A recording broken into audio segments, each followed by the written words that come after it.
Okay, now I got the trees and the deer both glued down onto the base piece. Now, before I attach these to the black cardstock, I take a Sharpie marker and I want to cover that white, or sometimes it's the painted edge of what was the white cardstock base piece. And I do this so that it creates a smoother transition from this piece being layered onto the black. And I do this with any time there's going to be, when I layer something like this onto a piece of black, I run the black Sharpie around the edge.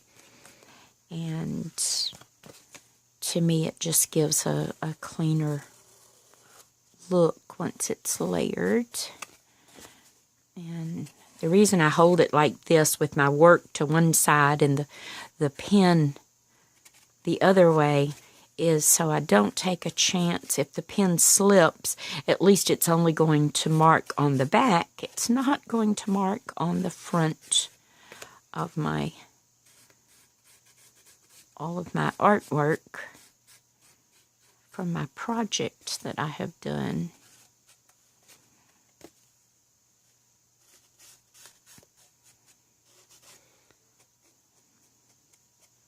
So I always keep a black Sharpie in my drawer just for that purpose. And you can hide a multitude of sins with a little black Sharpie. So. But now, let's see, do these one at a time. Now I take and get my glue. And you can use whatever you want for your gluing. I just prefer wet glue. I think it holds better. I don't have to worry about down the road projects coming apart because they were done with double stick tape. And I've cut these to be exact layers, so I know I'm going to have that 1/8 of an inch border all the way around. And just lay a piece of scrap paper there. And then I rub from the back side so that I can press that glue into place good.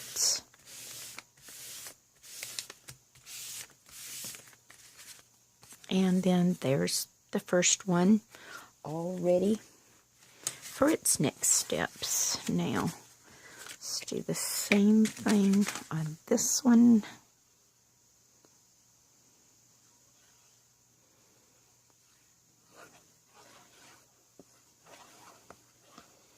I like little thin lines of glue. To me, it's easier to get them to smooth down and not leave any ridges.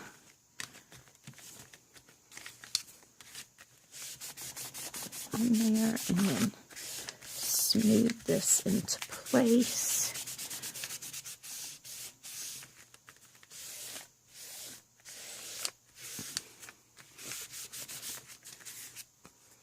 And there's that one done. Okay. Now, only prepared one card base. Doggone it. Alright, we'll work on this one then, and I'll finish the other one after I get another card base cut.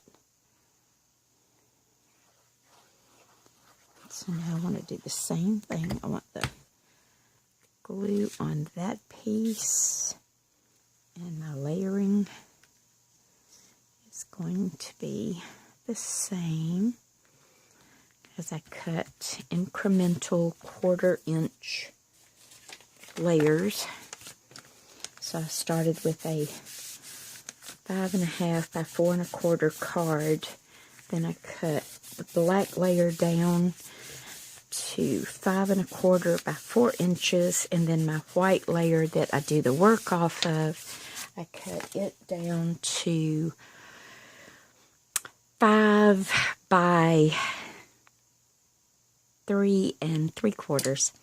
Oh, I know them when I lay them on the cutting thing because I've done it so often. But when I say them, I have to think about them. Okay, let's see. This is my piece to go on this one. So I wanted a little more height on this side.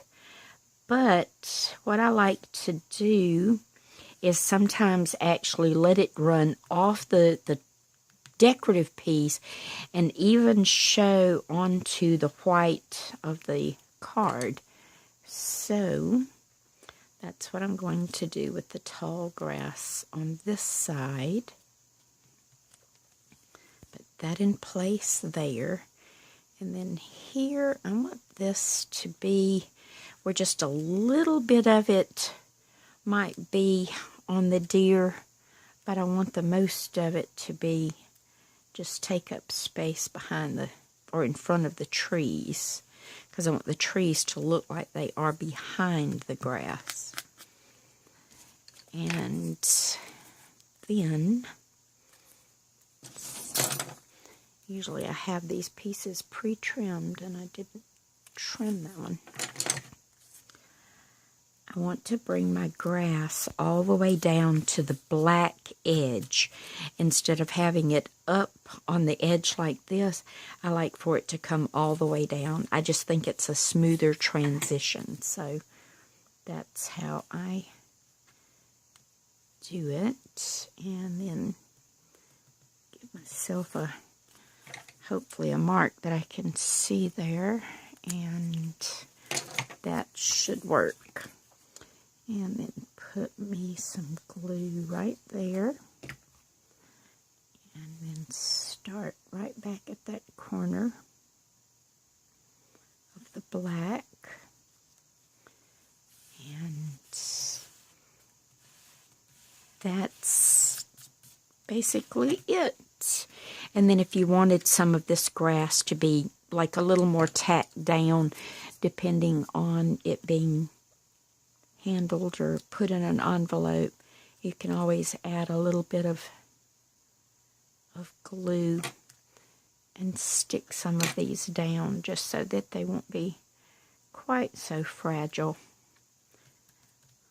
And I like some of them to be left not glued down so that it adds to the dimension.